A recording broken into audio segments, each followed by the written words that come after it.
Okay, welcome everyone. We're very happy to have Sourav Chakraborty here from ISI Kolkata.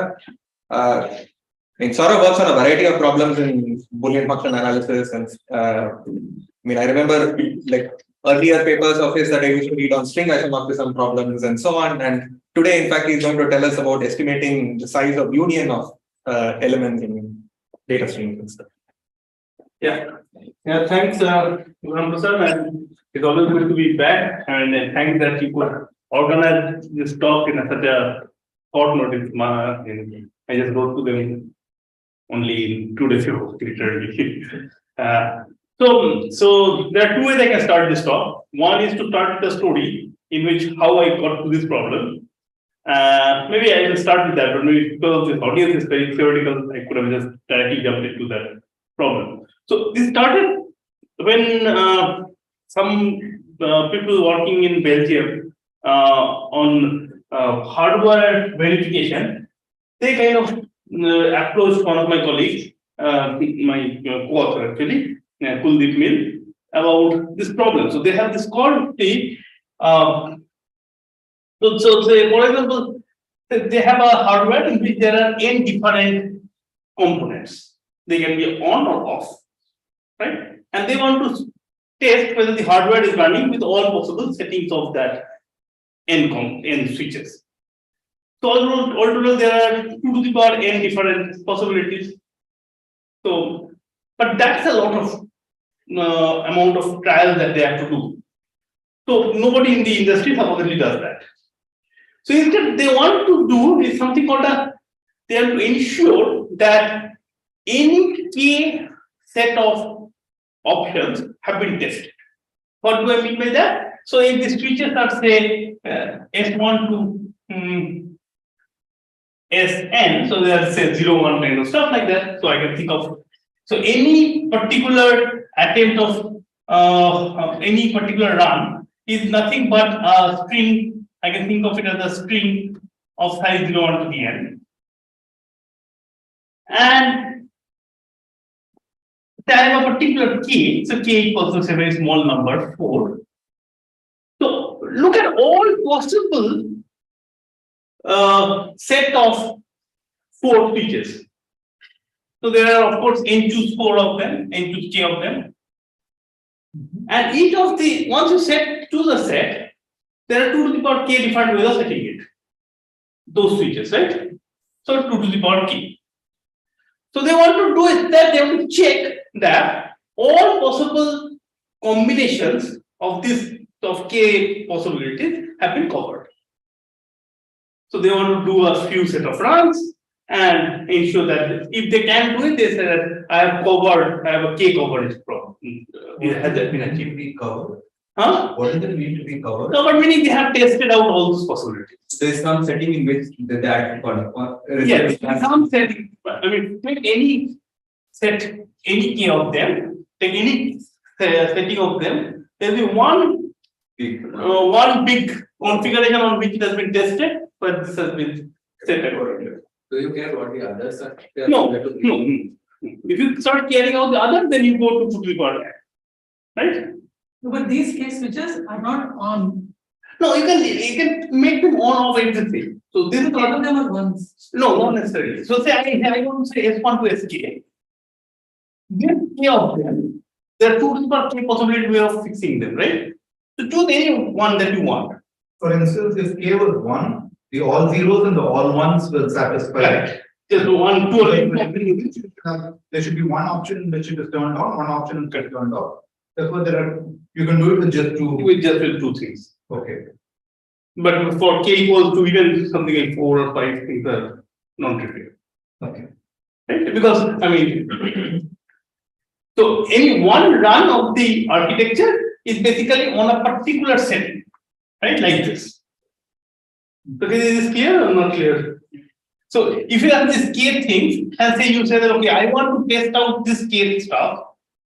So then I can put all of them 0, or one of them 1, or some of them 1. Doesn't matter. There are 2 to the power k different possibilities. So question is that there must be one configuration on which this is the this has been satisfied and has been tested. So basically, you want to test it on some R number of them,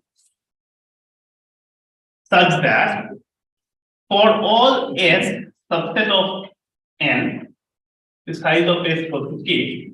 So let's call this one S equals to SI1 to SIK, and any T in 0, 1 to the K, there exists some quantity, some particular, there exists a J, so that if you restrict this Xj to this set, then this will form this particular. You have this one. So the goal is to minimize this. Yeah, so that is a normal goal of the engineering field, right? To minimize the number of this kind of R. Is it like it's some kind of hitting set for? Yeah, it's kind of, you can say it's a hitting set. So K-wise independence will give you this, no? Yeah. Yeah, but we started this problem from not that side. So when they do the test, they don't do the test with a fixed set of settings. They usually do it on some particular set of random settings. And one big important thing that they have to do is that how much of this one has been covered. So they have made some few runs, right? Few tests they have done. Then they want to know how many of them have been covered. Sorry, for any specified case? For fixed K. So K equals to this. Yeah, whatever. Fixed K. Yeah. K is fixed. Okay. How much function has been covered? And this is a problem that they have to do in a streaming fashion, because they don't want to store all the possible details of what all configurations they have stored. They want to have an estimate of the coverage that has happened. Now, this problem as such has nothing to do with. So basically, if this problem, if you can reduce it to the mathematics there, or is this one up? So this can be modeled in a very simple streaming question. You can think of that you have a set of steps coming, the S1, S2, Sn, maybe Sn. There are steps. These are some steps coming from some universe. Now they are coming in a streaming fashion. Meaning, a set comes, you can load it in your workspace, you can do some stuff with that, and then it goes off. And you can only have the small amount of information that you have stored with that. And your goal is to estimate the size of the sets. I equals 1. What do I mean by estimate? Of course, that means you want to output n such that this n is say between 1 minus epsilon of union of Si and 1 plus epsilon union of Si. With high probability. With high probability, of course. Sorry, what is N? The small n? N is the stream length. Okay, I will come to that a bit later. In the translation now, each stream is entry in the stream is big because like I choose K or something. Exactly. So within each of them is a set. There's a set of all. It's a so you can think of S1 is a for in this translation, right? One thing comes, so it gives you n to k different sets, elements, right? Yeah. So S1 is a set of size n choose k. S2 is another next set of size n choose k. And you want to estimate the union. So each is a case set, you're saying. For now, yeah, if you want it is not a case set. So in this translation, Si will be N2 scale. I see. So here omega, like omega here refers to the set of all possible cases. Yes. And whatever, assignments. Right. And you're thinking of S1 as one such setting. Yeah, one such setting. But in general, you don't have to go back to this problem. You can think of this one completely as a separate problem of its own. Okay? That you have a set of sets coming, finite sets, and your job is to estimate the size of the union in a streaming fashion. So I'm just trying to get a sense of how should I think of as the parameters? Like, is it that the size of omega is massive and small m is small? No, so okay, good. So let me come back before so there are two parameters. You're completely right. One of them is the size of omega. Usually they call it as n. Small n. That's traditionally how it was written. And you have m. And your goal is to the ideal streaming algorithm should not depend on n. It's an algorithm that should never depend on n. Irrespective of the stream size, you should just go ahead and be able to do it. And it only becomes the complexity measure should depend only on n. On this. But that even in the obvious algorithm is another topic. I mean, you just keep track of a. Exactly. So question is that we have to optimize these things. Right? And then how much space are you allowed? Good point. So let me take a small detour over here. Not detour, but one of the most popular streaming algorithms is what is called the F0 estimation problem. This is the problem where this is exactly this problem where the sets are singletons. So you have a set of elements, the x1 to xm. They can come, there can be multiplicities, of course. Some element can come many times. They're coming from some universe. And your job is to estimate. And whenever I say estimate, I will mean the epsilon estimation, which is within 1% of epsilon. Estimate the number of distinct elements. Your problem is the same, right? It's probably the same. So this has been solved completely. Okay. So I think this problem possibly goes back to the world of time of Kargar, Ruby, and all of those things. But the biggest work that came was during the Allion Mafia Secretary AMS paper. Is it sound of minutes? Is it count? Yeah, count. Yeah. But AMS is there too. No, AMS has it has been improved. Now the constant has been now the base constant is by Nelson. If I'm not wrong. So this is a person meeting new people and they forget. Yeah. Memory is small. Or best option is that you want to have a counter of how many different people have visited your web page. But you can't keep track of You don't want to keep track of everybody. And everybody is coming. And how many different people are people are coming. So what is the Yeah, so what is complexity? Right? So complexity for this one is log n plus 1 by n. This is the space complexity. This is space complexity. The only thing that is required here to do is the space complexity. Meaning this is the amount of space that you are going to use. Bits. Yeah, number of bits that you are storing in your space. Okay. Also, n on the side of omega. Is this at omega? Yeah. Now this has been really thoroughly understood and So there's dependence on epsilon, right? is tight. Everything up to So what's the I big think idea? constant also is tight almost. What's the big idea in the optimal algorithm there? Big idea. Big idea in the Big idea is basically hatching. You want to hatch, you will use a random hash function.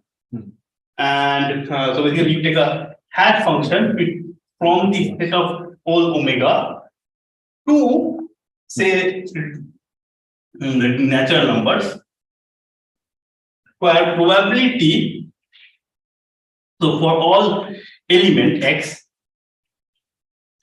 probability that x is equals to I or h of x equals to I is 1 by 2 to the I.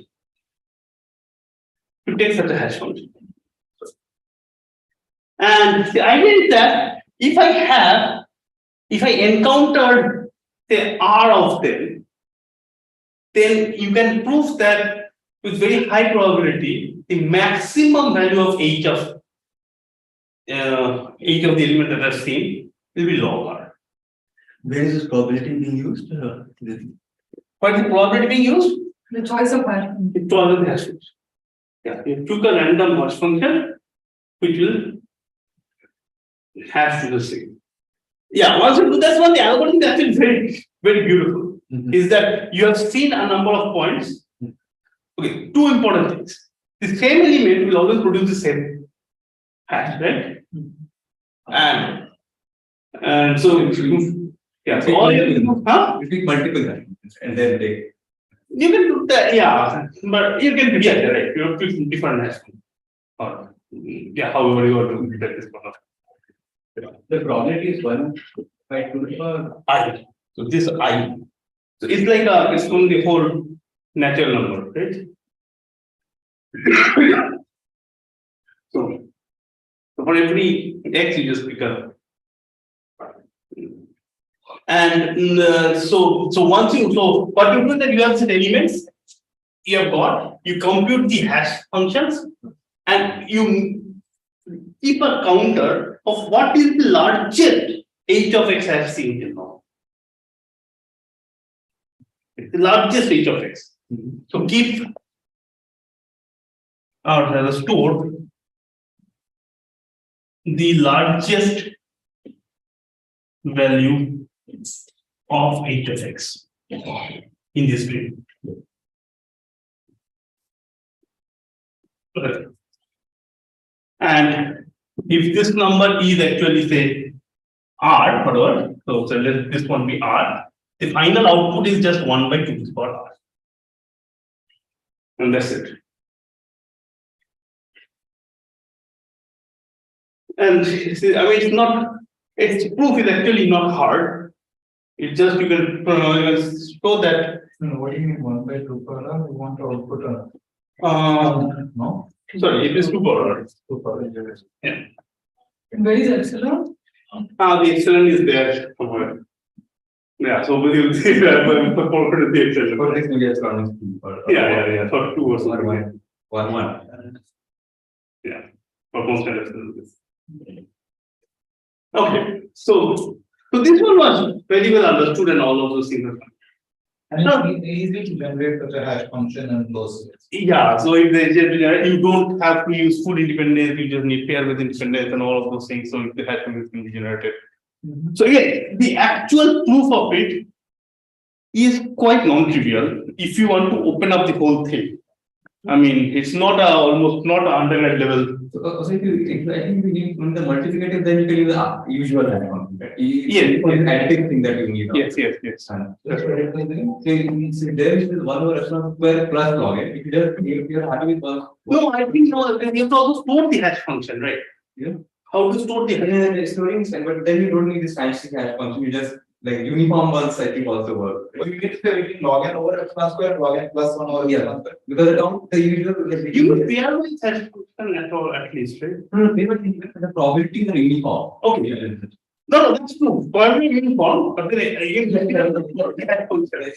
part is of course there. That one has to be there. But yeah, but if you have pairwise, you don't need to store the hash function.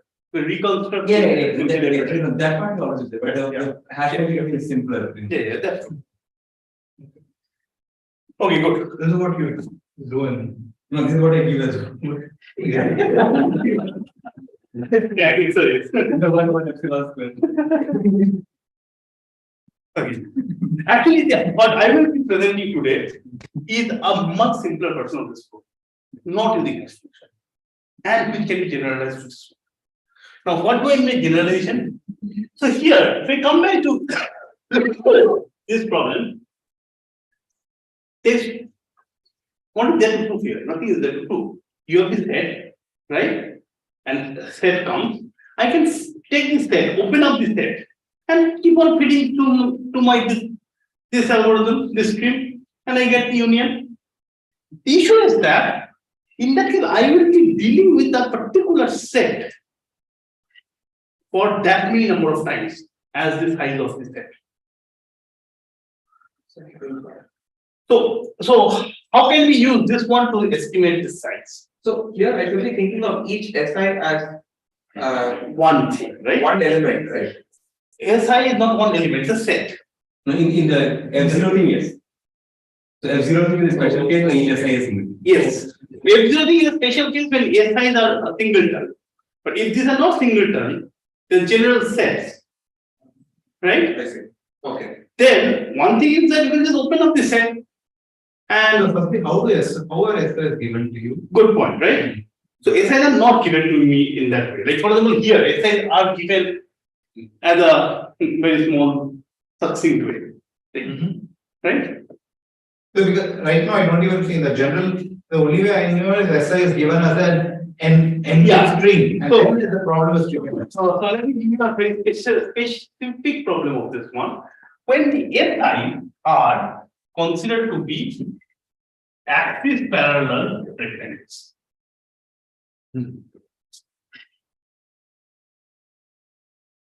So not omega, but SI. So omega itself is a box. Omega is a box, huge box, right? And SIs are the axis parallel rectangles. So they can be specified, of course, just giving the 2 points, right? The diagonal elements. And now your job is to compute the union over the size of the The original version is also a special case of that fact. Yeah. So they are given, but again, back to the same question that I was asking earlier. We can always Excuse open me? the box and we can treat it as a stream of individual elements. What's the problem with that? Look at here, the complexity was independent of M. So who cares whether our thing is M or a big enough string? The issue is that we don't want to do that. What we want is that not only we want to upper bound the space complexity, but we also want to upper bound what is called the update time complexity. So that means an SI comes. I don't want to look at SI for too much amount of time. How much amount of time can I look at SI? I mean, can we basically upper bound that also? Okay. And now you can see that this algorithm will just not go through. I mean, just using opening up this whole thing, it doesn't go through. Right? I have a set, and I can just look at the set for say log n number of things. And how to estimate it. Is it clear that you can't do it? All that I need to know is given an axis parallel set, Yes. I just need to find the largest. I know that. I can compute that. Then you somehow add function on the set of axis parallel rectangles. What? Can I? Because all that you need to know is not need to know the largest. I guess like if you want to basically run AMS on that, Yeah. then the only thing that is stopping you from running AMS on that is because you would want to know among all the elements in an SI, which one got the largest. These are not distinct SIs, right? The union of SIs. Some elements, I mean, these are boxes, right? What is omega? Omega at this point you can think of as rectangular grid or rectangular points on the in RT. Some k to the power. Yeah, or in z to the power d say. So d-dimensional points. Okay. So omega is now z to the power d, and all the SIs are rectangular, are actual rectangles. And your job is to compute the union over the boxes. X parallel rectangle just means product set. X is product sets. Yeah, so you can just give them the So in that sense, the size can be large but have a easy very small description.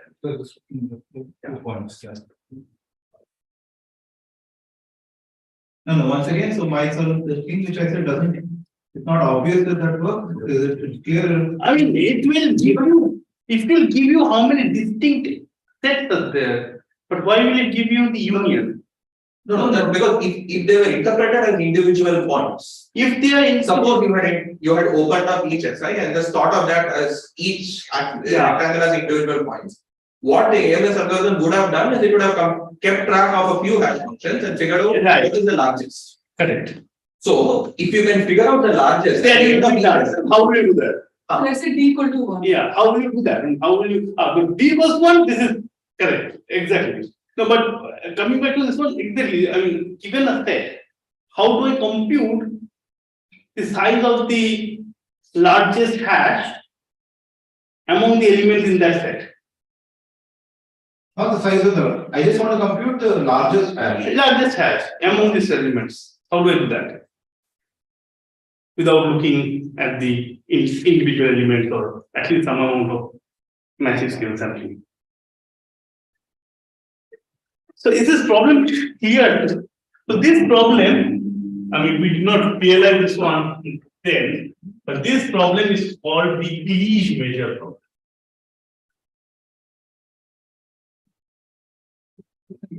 And this problem was open for nearly some 20 years. And the conjecture was that can you come up with a streaming algorithm where both the update time as well as the space complexity can be done in polynomial in the dimension of this space. D would be, sorry, not D, polynomial in D and log n. Log n is there anyway. Again, no. Log n is the, sorry, polynomial D. Yeah. Polynomial D. So D is basically log n. Yes, because n is z to the power 3. So D is a constant, you just want constant update time in space? Yeah, so That seems not the constant, but so There will be a dependence on the largest. yeah, so this will be not exactly, this is the upper bound is there, this is not completely set, right? This is the upper bound is there. Yeah. So you're strictly speaking what you did is it's Zn and there will be log n over there. Correct. Okay. Yeah. so I guess this would be so the D equals 1 case is the 1 0, but even for D equals 2, etc. No, nothing. So again, for constant one, things were somewhat known. Some amount of work had been done, but for generality, nothing was known here. So good that we did not know about this problem. It was a 20-year problem, because we would not have been able to solve it.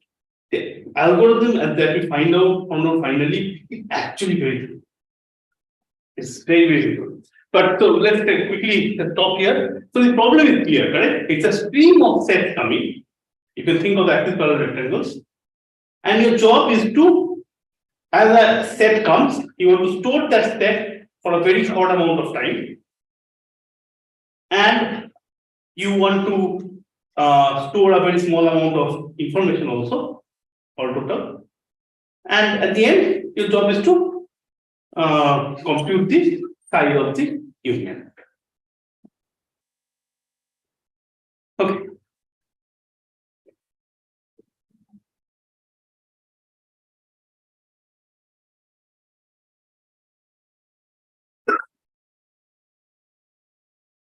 This maximum effect size, that's the best way to do things in the one dimension.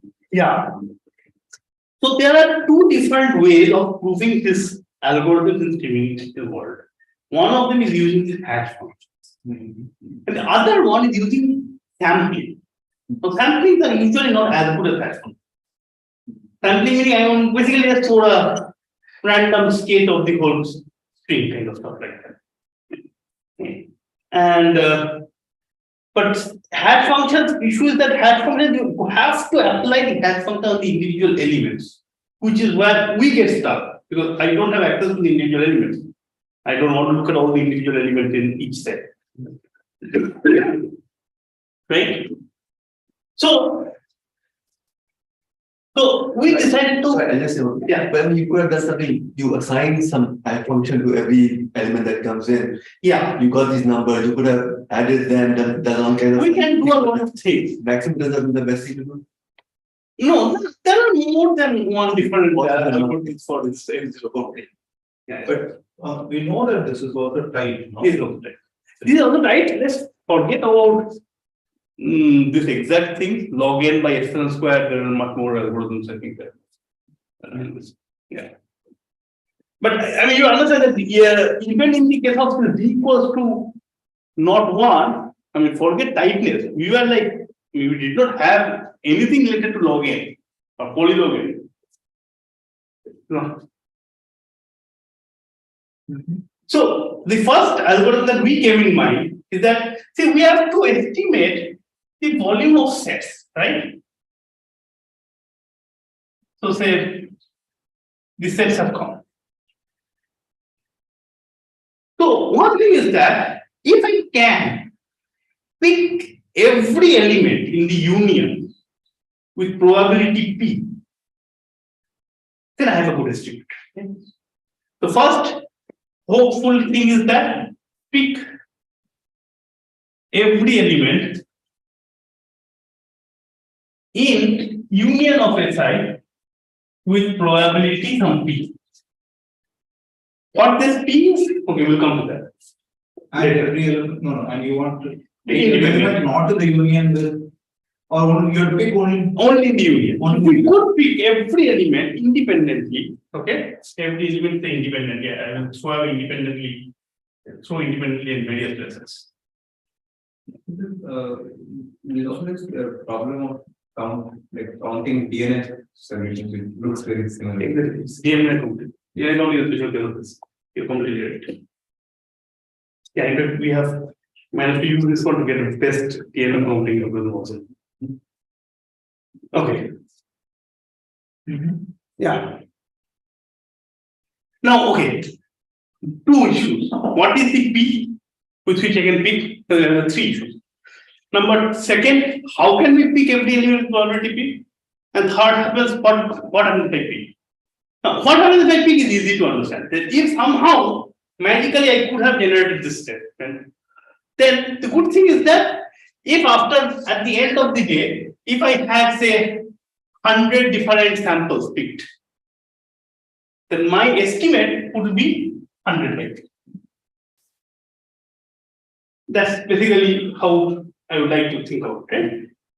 So that one you can prove with this Chandler bounds and all.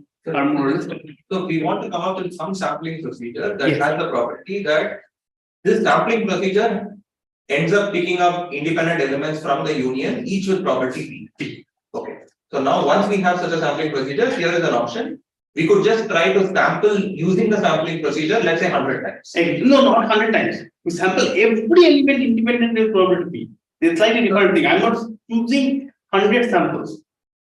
I'm saying that every element in this union has been looked at, sampled. So at the end of it, probability. Okay, at the end of it, you have a certain number of things you have picked up. Exactly. Oh, and that is 100, and you're saying then. Yes. Yeah. So there are two different things here. Okay. I'm not drawing 100 samples. Okay. Every element is picked with probability P, and at the end, You have 100. I have 100 samples. Okay. Then 100 by P, then. So every success is a proof of 1 by 3. Yeah. Yeah. Okay. Good. So this is if I could do that. Lot of ifs and buts are there right now. Right? But right? Good. So if I could do that. Now, second question is that how can we do it? Okay, maybe before I go into it, I will go into slightly different things. What happens if I have a big set here, and I know this set has size say 1008 elements are there. how can I pick every element of this set independently with probability P? How do you have access? What is the access to the set? So think of them as this rectangle, right? So you have given this diagonal point of the rectangle, and you know therefore that it has some number. I have some way of indexing the ith element of this. You have some way of indexing the ith element, right? You have some way of indexing the ith element. So I just pick I at random and then find the ith element. You pick I at random. No, that will not work.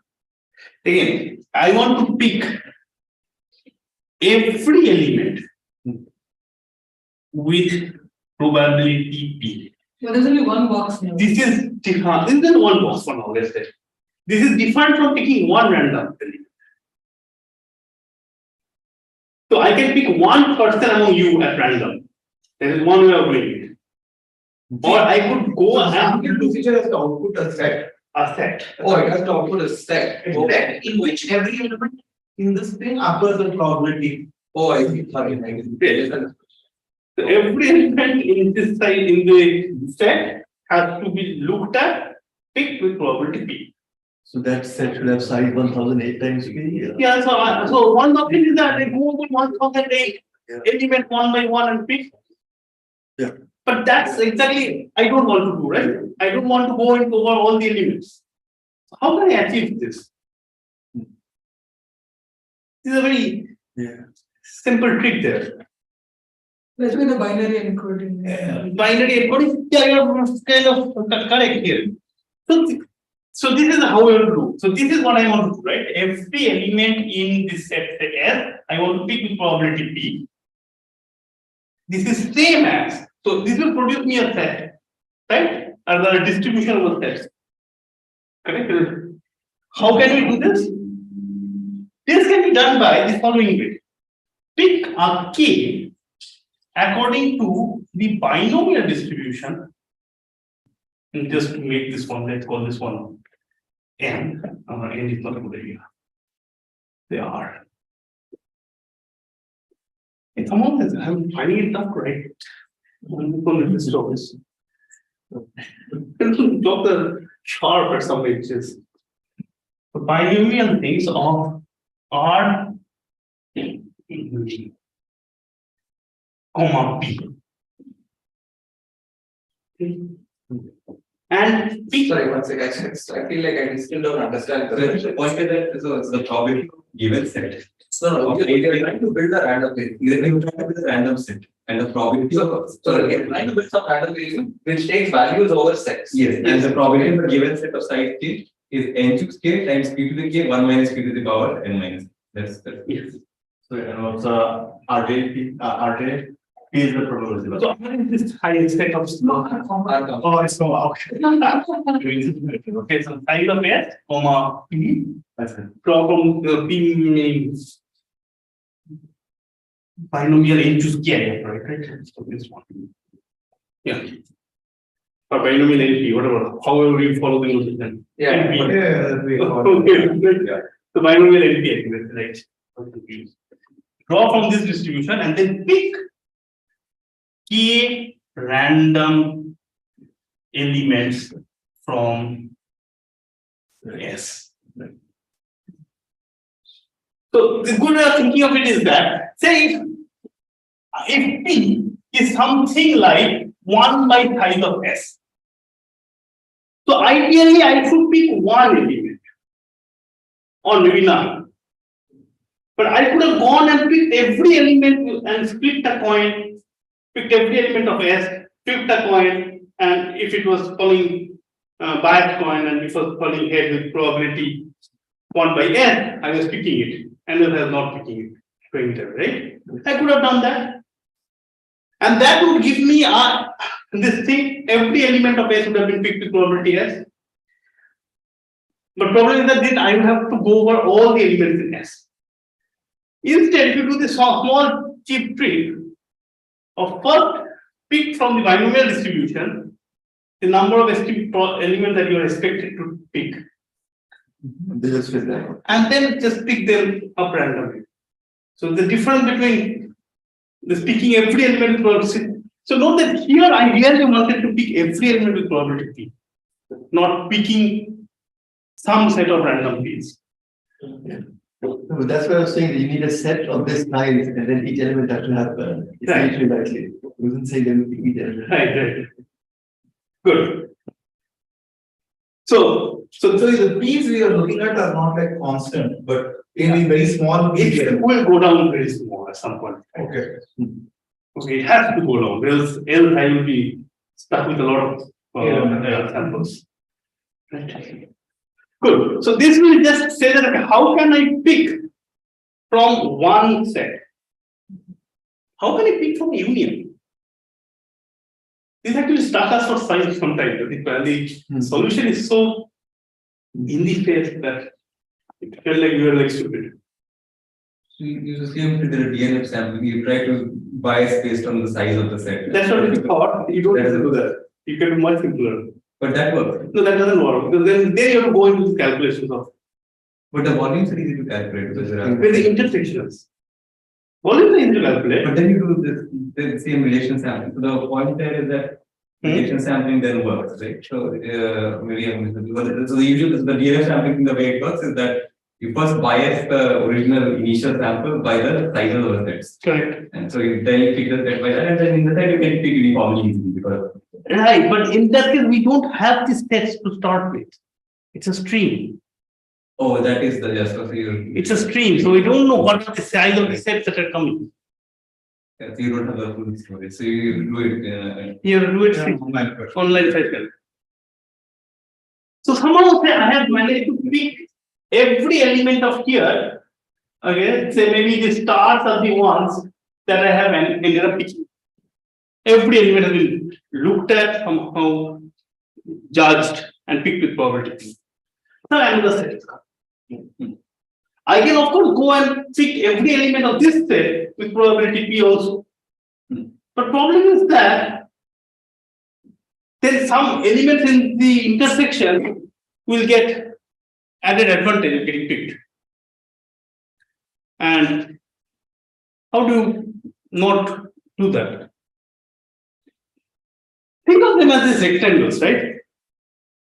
The rectangles have another interesting property. First of all, I have used already the fact that I can estimate the size of, not estimate, calculate the size of a rectangle easily. That's trivial. I have also used the fact that I can draw a random sample from it, from this stuff easily. You can use the fact that the intersection of to look like another rectangle and therefore. But this one. That is the one for two rectangles, the third rectangle and all those things is not very clear what will exactly end up happening. In fact, it might be disconnected. Yeah. Another rectangle has a nice property that if I give you an element, you can quickly say whether that element is in the rectangle or not. So the algorithm is solving. Okay?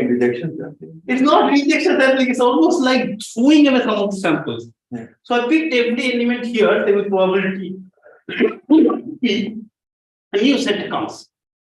I look at my sample that I picked. I check which of them are in the new set. If they're in the new set, I throw them away. So then they go out from my sample. So at this point, every element in this set has been picked with probability P. And now all you need to do is that from this set, you pick every element with probability P. This is a very simple trick that kind of does that. So whenever, if I have managed to do it for S1 to Sk, and I have a sample, okay? So I have a set of samples from S1 to Sk, but each element of S1 union Sk has been picked with probability P. When the Sk plus 1 comes in, what do I do? So for every element X in my sample, if X is in Sk plus 1, then remove sample equals, remove X from sample. That is rejection, right? That is rejection, that is not rejection sample. That is rejection, but it is not rejection It's a sampling. resample. It is a resample. I don't think that this has been a name to this thing at all. No, Is it I'm not? generating from this earlier set. Yeah. I have the new set with me. If it's there, then I throw it. Yeah, it's rejection. But what they call as rejection sampling technique is not this. It's the bit of a. We remember all these samples. So this sample and story. Okay, so we will only like log in then. I look at all of them. Okay, this sample should not be large. Yeah. You're exactly. It should not be. It should be log n kind of stuff. Yeah. Okay. Okay, so number of samples is stored will be like to log n. So it's like we find this what is the problem? This bucket sampling. Yeah, something. I mean, I've heard many people get confused with that. I can't. But bucket sampling is some. It doesn't know it. What's happening for random thing from the stream then. This is like rejection sampling and then resampling. Yeah, it's complete rejection. Yeah. Followed by But these kind of ideas are used a lot, which you can invert the order in which you do things in the stochastic differential equation if you want to get a perfect sample. Yeah, I mean, honestly, after we came up with this proof, we thought that we have not understood the problem is sure because how can it be that this problem is not there solved yet? Yeah. So good. So I have given you that what we can do with this sample. How can we sample every element with probability P? So let's see how the algorithm will look like, right? So I have these sets coming.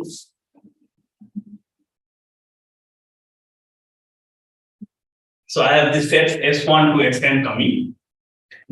I have a kind of a set of samples that I would like to maintain. S1 comes, I pick every element with probability something. Now I have to pick the P at this point, right? So let's start with something P equals to half or something. I say pick every element with probability P equals to half, right? And I manage to store a few things. Right. S2 comes, I reject some, I throw away some, and sample from S2 again.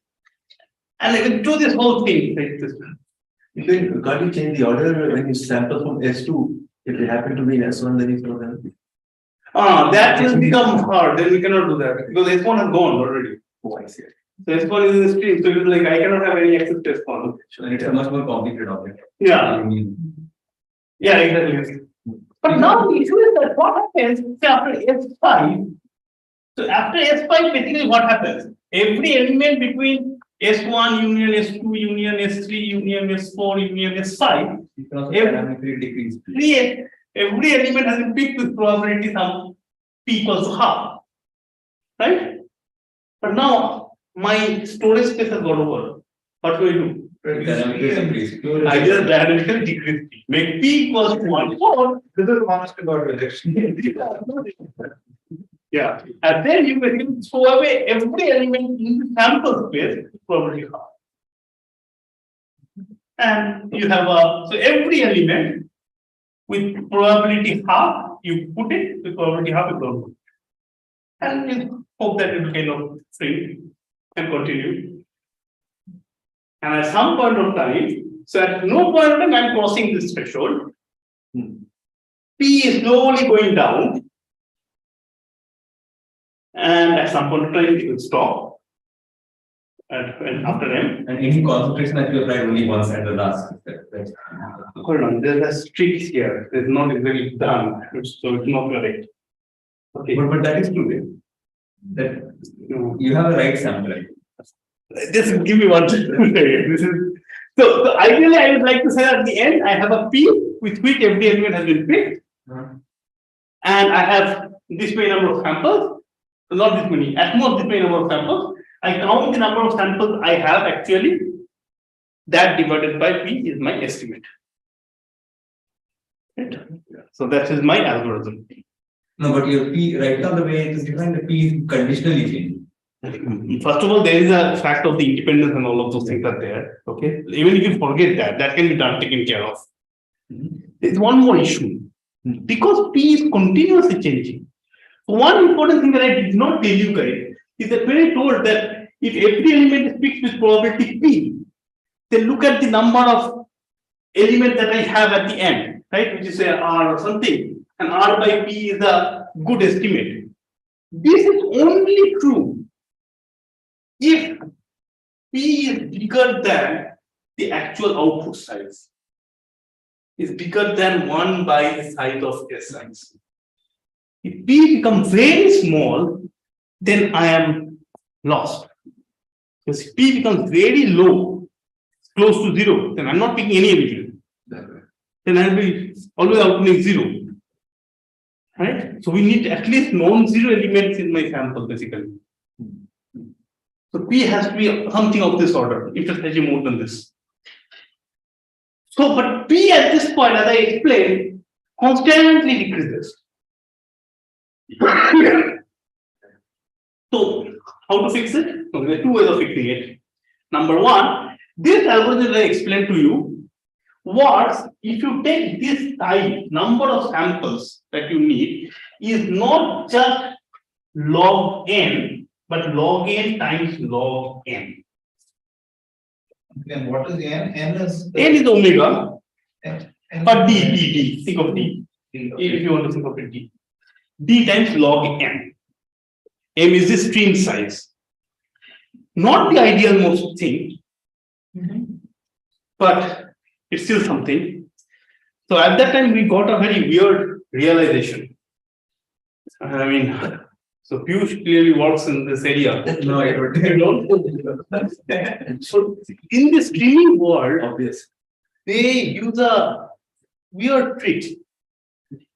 Hey, if you look at any of the recent papers, they somewhere in the paper they write, we will assume M is equals to N.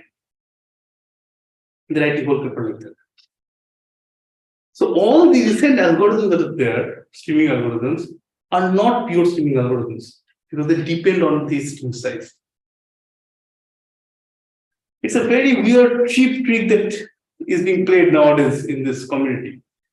But again, I don't work in the, but even in AMS, like it has to depend because No, AM doesn't. no, but F2 has the answer here. The number can grow out as large as n squared. So just to store it, we need log n bits. Log n is Not fine. log m bits, like because if you see m objects, the number of like your Store them. but if you count the number, your counters. Yeah, but that is upper bounded by n always, right? No, I'm In AMS, the upper output is No, but if it was something like, let's say, F2 estimation, rather than. even S2 estimation is also. like summation fi squared. Yeah, It is no F2 estimation is different, but F0 estimation at least is at least you don't have to have any dependence at all. AMS doesn't have any dependence. Oh, so here the output itself has no dependence on. Yeah. I mean, having a dependence on output is fine, but otherwise. So this one was our first paper that we had, that this one broke this Klee problem, this algorithm. So the D log m, if you have D log m, you get the guarantees you will never get P smaller than that. Never. You can do a union bound and you have never P smaller than that. And you can prove that if you don't have a dependence on M, this algorithm, I can come up with a stream. The stream is actually easy. Take the same step coming again and again and again. Okay, it will force P to be going arbitrarily low. So D log m is the vertical. This is the number of samples. This is the number of samples, and there is one more log n to store each sample. If the same set keeps coming again and again, you're basically going to be throwing away all samples. Every time you are doing it. So in some point of time, you'll be by bad luck, you will be doing a lot of elements. But pick up a lot more, which means that P will have to go down. So you can push P down and down as much as you want. Okay, so I think so it's okay. Now I can say that this thing in our after this one, we have actually managed to get rid of M also. That algorithm is a bit more complicated. I'm not presenting it here. It's basically when P, the same idea, but the P goes up and down. P goes up and down. So and so here at any point of time, my bucket contains some samples, each of them has been picked with probability P. There, that is not the case. So every element in the union has been judged with some probability and has been kept, and you are storing that probability also with that. So How do you ever increase P? so if your bucket size suddenly, the P depends upon how much leftover space is there. Also, this is the polynomial number that you choose. So like a good example of this same element coming again and again is that it is same. What was happening? Same element is same set is coming, right? But every time you're flushing out the whole bucket, right? So once P has gone low, it stay low. Yeah. But now if I say that okay, I'll pick P depending on the size of the set that I'm going to pick from and the amount of space I have left here. No. The sample So I don't do that. So every element here is picked. So in this new one algorithm, there are the X that I picked, and there is a P of X with which it has been figured. I'm storing that information. So every element has been judged with a particular probability. When it is picked, it is that sample is picked along with the probability with which it has been picked. So now when you do rejection, you use that number. No, you don't do rejection. Rejection is same thing. Say, Same thing. I mean, when you do this half thing, you just push the P by 2 kind of stuff like that. Everything goes down by 2. Now you can also maintain that these P are within some, like they're not too far from each other. Yeah, then from each other. So the final estimate. Yes. Yeah, and then you have to estimate not just R, but Yeah. I mean, you do a bit more of this. but I mean, you could have this flexibility, right? When you get this new set and you see, okay, this guy is also in the new set, but this guy has some number attached to it. So Yeah, so that is because something- flipping of the coin, yeah. Right. So yeah. So I think so. This is not completely done. So let me just tell you. I have 2 minutes. 5 minutes. Yeah. Yeah. 5 minutes. Yeah. So this was our Core 21 paper, which was basically the one that we first broke this one. So P log M, or this may number of samples. Since this is sampling, I'm just using the number of samples. Note that another D or another log omega extra overhead is required to store the samples. Okay. So this one in the PORS 22 paper, we have managed to do this thing, and this one has become D cube. Or D to the power cube. Yeah. So that time we have removed M and got D cube. And in a recent work, we have even pushed it even further down. So that's under publication, that's under submission. We pushed it to D. Note that this is still not tight technically, because the amount of space required is D times this log omega.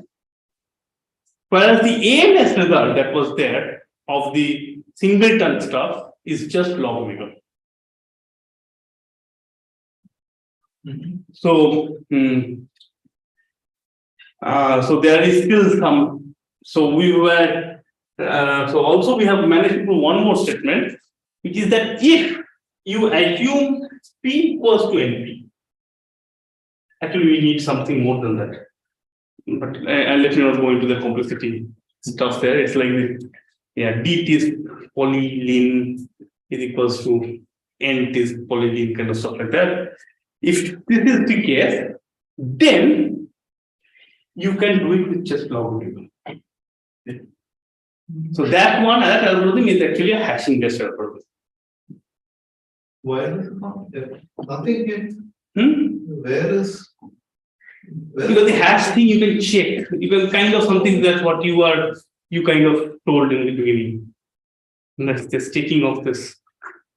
Sorry, it's just a nice thing. So all these things that are coming in, and I've seen say a few hundred sets, and I have an estimate of how many members there are. Yeah. Why do I keep that estimate aside now? And then worry about what's new that's coming in and do that, be clever about those things. So actually, this is something so you mean in terms of removing this M dependence, right? Yeah. Yeah, so there are in the online algorithm or in this streaming algorithm, there are a few tricks that are there. One of them is kind of estimating M, and think of M to be 100. When you reach 100, think of M2 is 200. When you reach 200, think of M2 is 400, something like that. I mean, I have not been able to make either any of them work. So various tricks are there, but getting rid of M. I mean, these algorithms are not hard. I did not present the algorithm, but this algorithm that I present seems to be very simple. It's not much. No, my point simply was I've seen all these. I have a good estimate right now. I'll be diluting it by kind of reducing my fleet. Right. So let me not do that at least. What I know, I kind of know, and then I tell you that's where it. Okay, but you think that doesn't work? Yeah. Because we need to figure out the intersection of the past with future steps, and that's a very we don't know how to do that because you only have samples from the past. Yeah. Like your memory. Yeah.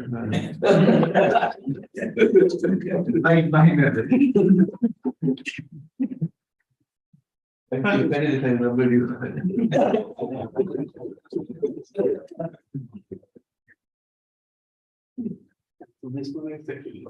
Yours was very generic. So I think this is it. There is some new work that has been going on with this algorithm. This has been encoded also. Encoded meaning they have been implemented. And as you were saying, this DNF counting, when you have been given a DNF, all of ants, each of the ants you can think of as boxes, right? And the set of all satisfying assignment of the DNF is just union of those boxes. And this actually gives right now one of the fastest DNF counting algorithms. What is this DNF? It's the So all of N. Like you The Belgian people have. oh yeah, they wrote it down. Although they did not use any of this algorithm. They used a much more basic algorithm, which we thought is like completely useless from the point of view of the theory community. It's like, I mean, basically randomly select some samples from the universe and see how many of them have appeared. I mean, that's all that we did. And they wrote some pretty fancy engineering papers out of that, and they claim to be super successful. But that one.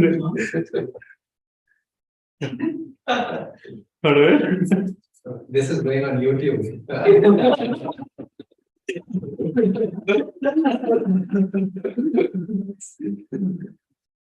So, yeah, good. So nobody watches the YouTube. I think the thing is that these algorithms, however nice they are, if you try to implement them, I mean, the latest one is different, but it feels that all the algorithm implementation is not making it practical. Is this also true for other markets? Yes, I show it like that. It is not. Particularly, this is something I learned recently. That anything that deals with hash functions is super slow. No, but AMS is quite fast. No, because you have to implement the hash function. Arithmetic in absolutely. Yeah, so that is where we get our advantage because our thing is not a hash function based algorithm. It's a sampling based algorithm. I don't understand this engineering part that well, but somehow it's there what's happening. Okay, let's have any other questions? When you do the YouTube works. Yeah. Oh, you want to chat messages? Oh, there are 2 chat messages. Okay, I wasn't paying attention. I want the chat message.